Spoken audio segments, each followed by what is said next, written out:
सगळ्यांना स्वातंत्र्य दिनानिमित्त मनापासून शुभेच्छा देते. आज उपस्थित सर्वच मान्यवर, दोन्ही अध्यक्ष, आजी माजी सगळे महापौर, आमदार, आदरणीय कुलकर्णीजी, उपस्थित प्रत्येक ब्लॉक, वॉर्ड अध्यक्ष, प्रभाग अध्यक्ष, प्रत्येक जुना नवीन कार्यकर्ते ज्यांच्यामुळे आज पक्ष जिवंत आहे, त्या सगळ्यांना मी मनापासून शुभेच्छा देते.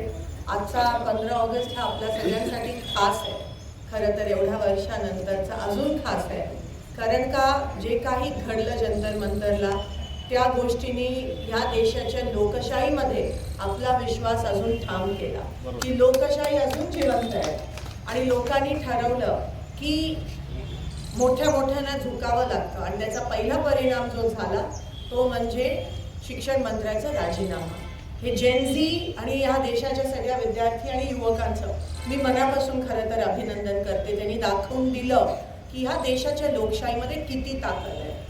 त्यावेळेस जे काही झालं आम्ही सगळ्यांनी ते जवळून बघितलं, आणि ज्या पद्धतीत त्या ठिकाणी काही गोष्टींचा वापर केला गेला ते लोकशाहीच्या विरोधात त्या गोष्टी होत्या.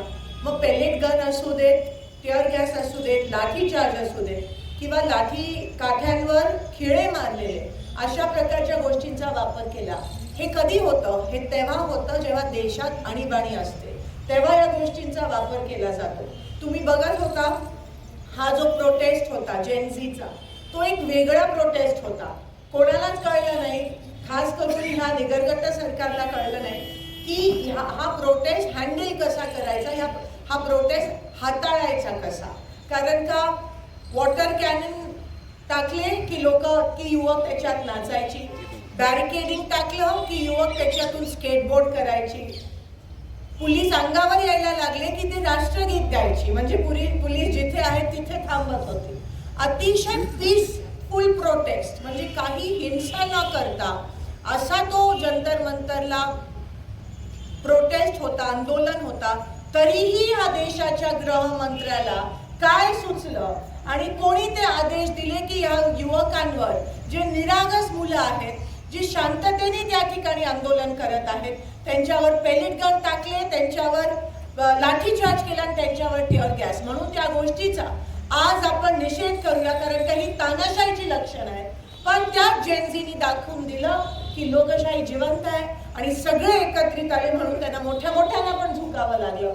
एवढंच नाही तर दोघंही पंतप्रधान आणि या देशाचे गृहमंत्री, ज्यांनी त्यांचं उत्तरदायित्व आहे, त्यांची जबाबदारी आहे की तुम्ही पार्लमेंट, ह्या देशाच्या लोकशाहीचा सर्वात अव्वल स्तंभ, पार्लमेंटमध्ये कमीत कमी 18 दिवस झाले, एक दिवस तरी या, पण गप्प बसण्यासाठी तरी या.